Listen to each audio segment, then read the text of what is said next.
बिस्मिल्लाहिर्रहमानिर्रहीम। अस्सलाम वालेकुम फ्रेंड्स, होप आप सब लोग ठीक होंगे। सूरह यासीन की तफसीर चल रही है।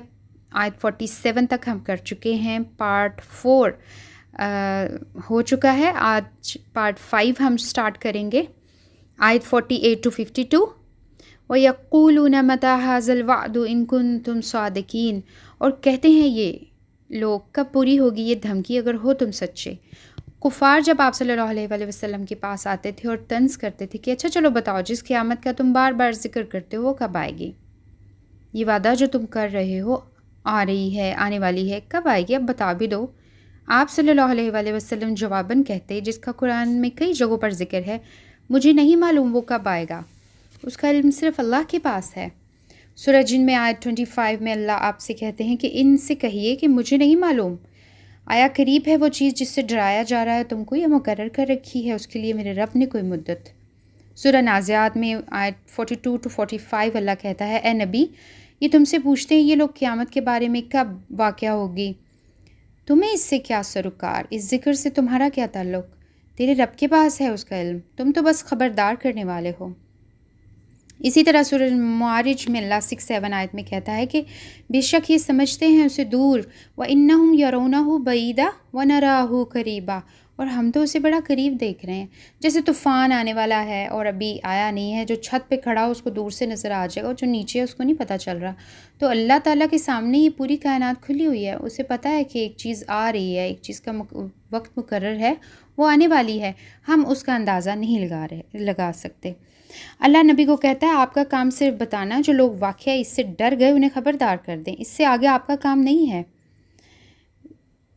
यानी हमें इस बात से दिलचस्पी नहीं होनी चाहिए क़यामत कब आनी है, हमें बस ये इल्म होना चाहिए कि वो आ रही है। मा यंज़ुरून इल्ला सयहातम वाहिदातम ताहुज़ुहुम व हुम यख़सिमून।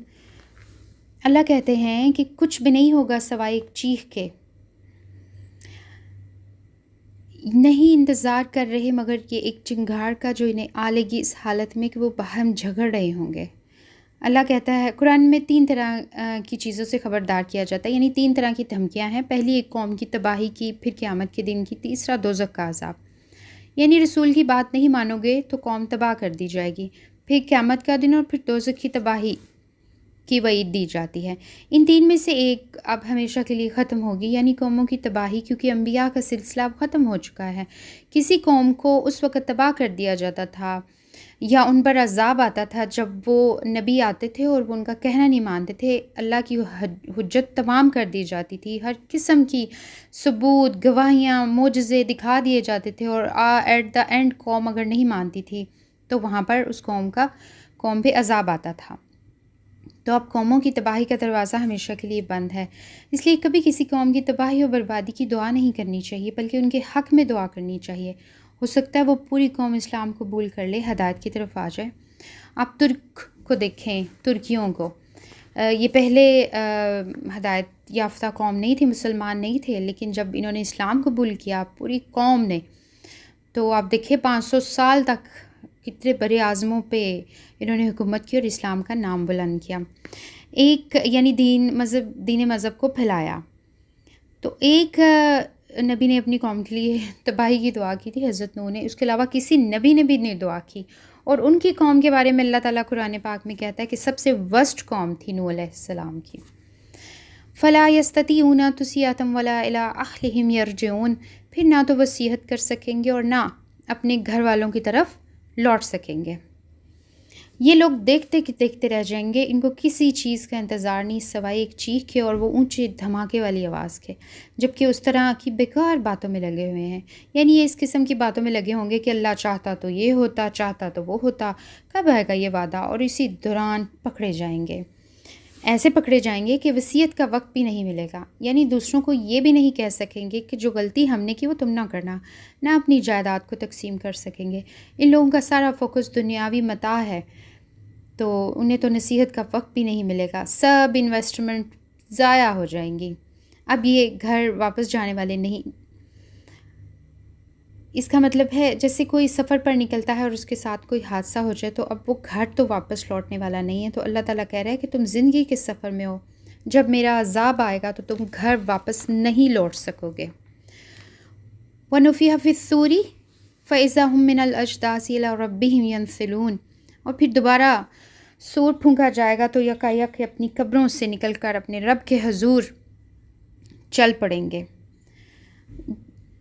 جب دوبارہ سور پھونکا جائے گا تو اجداث کہتے ہیں پرانی قبروں کو، جن کا نام و نشان تک مٹ چکا ہو سکتا ہے کسی پارٹ میں 600-800 سال پہلے کسی کو دفن کیا گیا ہو، لیکن ہمیں کیا علم، اب تو کوئی نام و نشان بھی نہیں، یعنی اتنے عرصے زمین کے اندر پڑے رہے کہ نام و نشان تک مٹ گیا۔ پھر اللہ کہتا ہے جب تمہارا نام و نشان تک مٹ جائے گا تو تم اپنی قبروں سے میں تمہیں نکالوں گا، اور ان سے نکلو گے اور بھاگتے ہوئے، تیرتے ہوئے، یعنی ایسے بھاگو گے کہ جیسے تیر رہے ہو، اپنے رب کی طرف جاؤ گے۔ قالوا یا ویلنا من بعثنا من مرقدنا ھذا ما وعد الرحمن وصدق المرسلون، اور گھبرا کر کہیں گے ہائے ہماری کمبختی، کس نے اٹھا کھڑا کیا ہمیں ہماری خواب گاہوں سے۔ ویل کہتے ہیں ایسا یعنی جہنم کا وہ حصہ ہے جسے جہنم بھی پناہ مانگتی ہے۔ ویل لکل ہمزۃ لمزہ ویل للمطففین، اللہ تعالیٰ ویل اس جہنم کے اس عذاب کا ذکر بھی کرتا ہے قرآن پاک میں۔ عربی زبان میں ویل ایسی مصیبت کو کہتے ہیں جس کو بارے میں کوئی سوچ بھی نہیں سکتا، یعنی اتنی ورسٹ چیز، اتنی خطرناک چیز کہ انسان کی سوچ سے بھی باہر ہے۔ یہ کیا کہہ رہے ہیں کہ یا ویلانا، ابھی قبروں سے نکلے ہیں، ابھی حشر کے میدان میں نہیں پہنچے، دوزخ کا عذاب ابھی شروع نہیں ہوا، ابھی ایسا کچھ بھی نہیں ہوا، ابھی سے انہیں یقین ہے کہ اس سے برا کیا ہوگا۔ کہیں گے کس نے اٹھا دیا ہمیں ہمارے سونے کی جگہوں سے۔ اللہ قرآن میں سونے جاگنے کے لیے جو الفاظ استعمال کرتا ہے وہ بعثنا رقدا، بعثنا مرنے کے بعد اٹھنا۔ قرآن یہ لفظ استعمال اس لیے کرتا ہے کہ تمہارا سونا ایسے ہے جیسے تم مر چکے ہو، پھر جب میں تمہیں اٹھاتا ہوں تو یاد رکھنا اس طرح آخرت میں بھی اٹھاؤں گا۔ سونے کی تشبیہ موت سے ہے اور اٹھنے کی تشبیہ دوبارہ قیامت کے دن اٹھنے سے ہے۔ اس لیے جب ہم صبح اٹھتے ہیں تو دعا کرتے ہیں الحمد للہ الذی احیانا بعد ما اماتنا والیہ النشور، اس رب کا شکر اور تعریف جس نے ہمیں دوبارہ سے زندگی دی، ہمیں موت دینے کے بعد۔ ایسا اس لیے کیا گیا کہ انسان کا سونا اور جاگنا بھی اس کے لیے قیامت کی ایک نشانی بن جائے، وہ اسے بھول نہ سکے۔ تو جب وہ قیامت میں اٹھیں گے تو کہیں گے ھذا ما وعد الرحمن وصدق المرسلون، یہ تو وہی ہے جس کا رحمان نے وعدہ کیا تھا۔ شروع میں انہوں نے کہا کہ رحمان نے تو کچھ نہیں بھیجا، اب وہی لفظ ان کو دوبارہ یاد آ رہا ہے جس کا یہ دنیا میں مذاق اڑاتے تھے۔ وہی رحمان جس کا وعدہ تو سچا نکلا، وہ جو سب کہہ رہے تھے وہ سچ کہہ رہے تھے، اب وہ بھاگ رہے ہیں اپنے فیصلے کی طرف، اور بھاگتے بھاگتے انہیں ان چیزوں کا احساس ہو رہا ہے، اور قرآن اس احساس کو ریکارڈ کر رہا ہے۔ حضرت موسیٰ علیہ السلام کو تورات جب دی گئی تو سب سے پہلا انٹروڈکشن موسیٰ کو کرایا گیا کہ آخرت کی گھڑی آنے والی ہے، اور اب آپ تورات دیکھیں اس میں کہیں بھی آپ کو آخرت کا ذکر نہیں ملے گا، لیکن ہمارے دین میں ایسا نہیں ہونے دیا گیا، یہاں مرکزی بات ہی آخرت کی ہے۔ دیکھیے آخرت کی اللہ اتنی تاکید نہ کرے تو ہم دنیا میں گم ہو جائیں، ہم بھول جائیں کہ ہم اپنے اعمال کے سلسلے میں ایک دن ہم سے سوال پوچھا جائے گا۔